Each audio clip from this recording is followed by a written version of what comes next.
All right, joining us on Times Now is Yossi Landau. He's the commander of Zaka South, and he was one of the first responders on Saturday when the first attack was launched by the Hamas.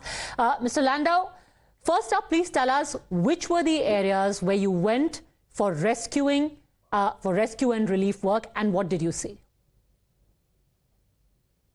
Okay, so I live in Ashdod, and 6:30 in the morning. Ashdod is one of the cities that is always being launched with rockets from Gaza, and it was 6:30 in the morning, Saturday morning. It was a holiday too, and everybody was supposed to be at home and sitting with the family. So 6:30 in the morning, we received the siren went on, and the rockets. We started to receive rockets. So I got onto my radio, and because I'm one of the team, and by 10 o'clock I started to drive through the south to the south, and I arrived to Sderot. When I arrived to Sderot, there was gunfire all over the streets, and there was a couple of places that people were taken as hostages, and also the police department in Sderot, where they were holding some police officers for hostages. In Sderot, in the police department, there was I would say 20 terrorists in that, and shooting all over, and there was constantly going in fire until there was no choice but to take off the building. And with the terrorists were all shot, and unfortunately seven police officers. And then we started, when we knew that it's the city is clean of terrorists and that we could start to go around. We did that before when I arrived, and we managed to save me and my team managed to save, I would say, about 15 to 16 people that were wounded, very serious wounded, but we gave them first aid, and we took them into the hospital. And this is while fighting and shoot and shoot all the time. Mr. Then we started to take the bodies. Yes. Mr. Landau, I want to ask you specifically about a few of the eyewitness accounts that you have given. One is about the treatment of children. Is it correct that you have witnessed the mutilation and murder of children, or rather the aftermath of a massacre that was carried out of children? Yes, I did. Children with parents, and children with parents together, and children separately. They were taken an amount of children to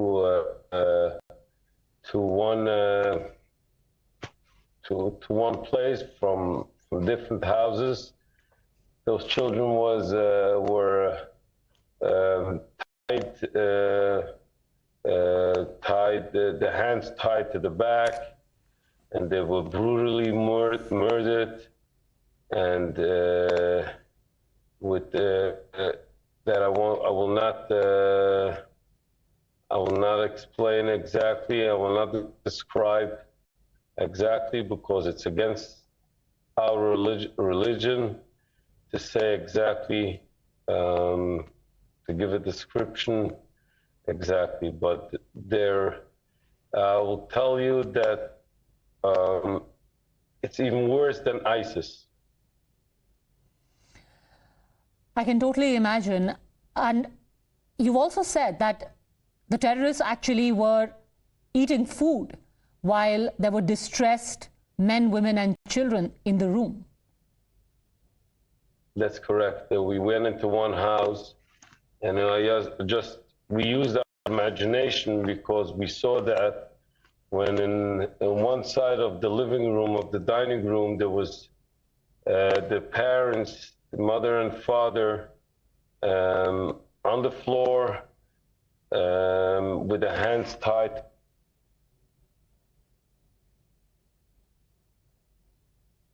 With the hands tied in the back, and at the other side, across of them, was two children, the same thing, sitting with on the floor, and they were torched. And in the middle was a table with food that the terrorist was sitting over there. This is one thing that it was horrible. And you can see they were torched. Only yesterday we found a lady, a woman, body, hands tied to the back, and also the mouth is tied and with no clothes. And she was, most probably, as we know, she was sexual disturbed and attacked. We found a lady, a pregnant lady, on the floor. And I'm sorry that it's very hard for me because pregnant lady on the floor, her stomach was butchered open and the baby is still connected with a cord. The baby had a stabbing wound and the mother was shot in the back. And you know, when you see this and you're wondering who was first, was the mother first or was the baby first? The unborn baby. This is something that, you know, you can't call them even, you can call them, the only name I wouldn't call them even animals, because the animals wouldn't do that. It's a shame for the animals, that name, to use them for them. And this is not the Arabs. They're not Arabs. We know the Arabs would never do that. The Arabs should condemn them. It's not Palestinian. We have in our organization Palestinians, Christians, Arabs. We have everybody, and we have that in the army. We have that in the all over, and they would never do such a thing. And the horror, you saw the horror. It was something that, and you know, we have to live with this. I don't know how we can live with this. You also went to the site of the Nova Music Festival. There are various accounts there which are being disputed by the Hamas of women being subjected to sexual assault there. What do you say to that?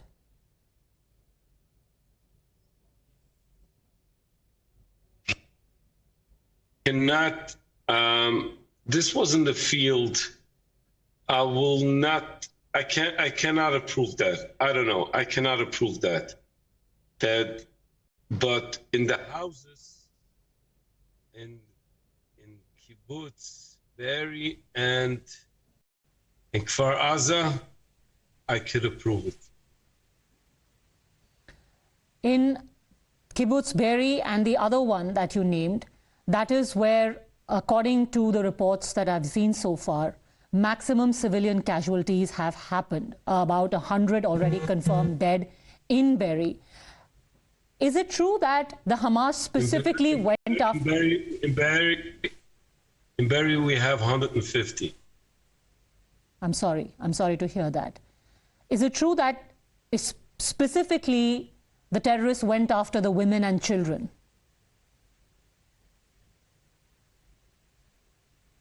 I don't know.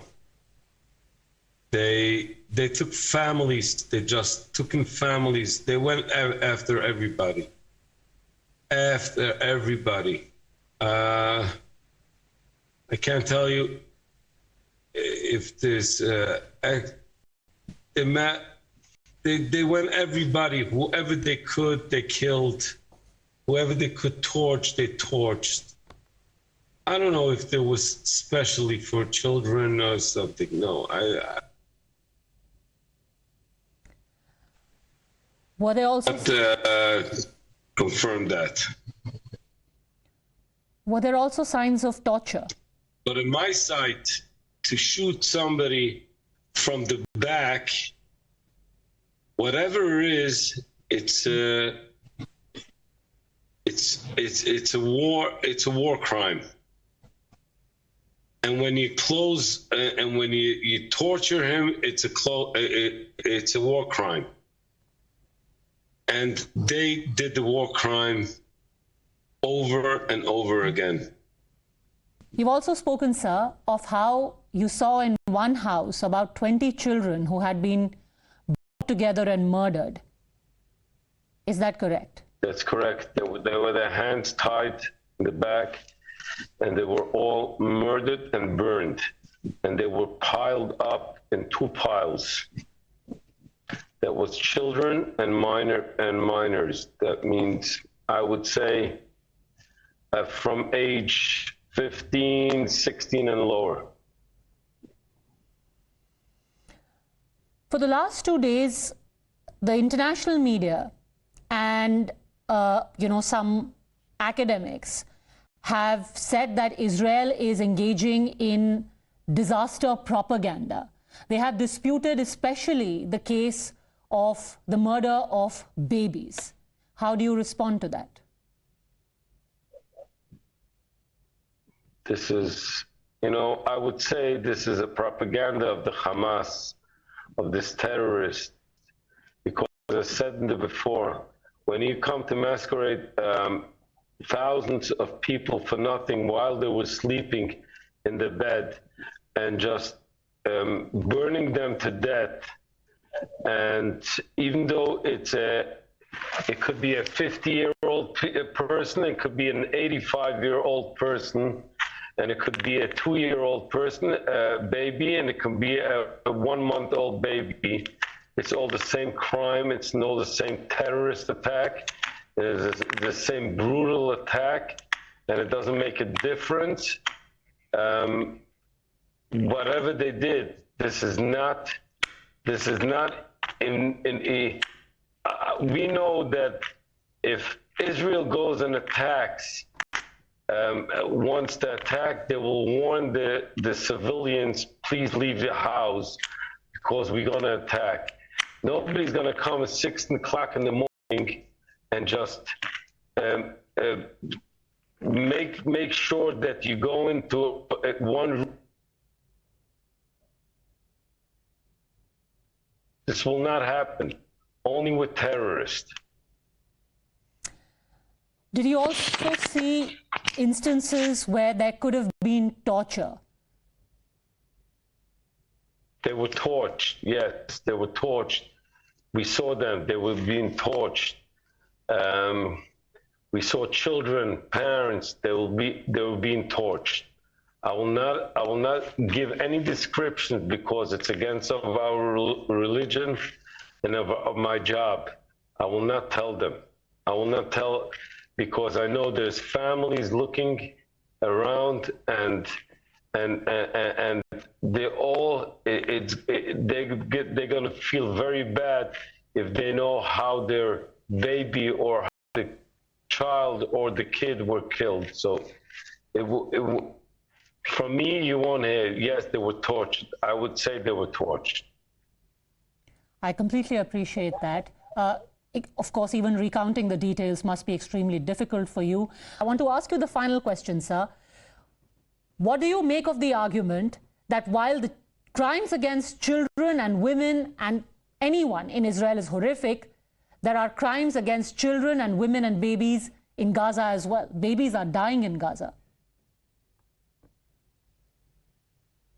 Yes, they should come to the Hamas and ask the Hamas, why do you put in our civilian homes?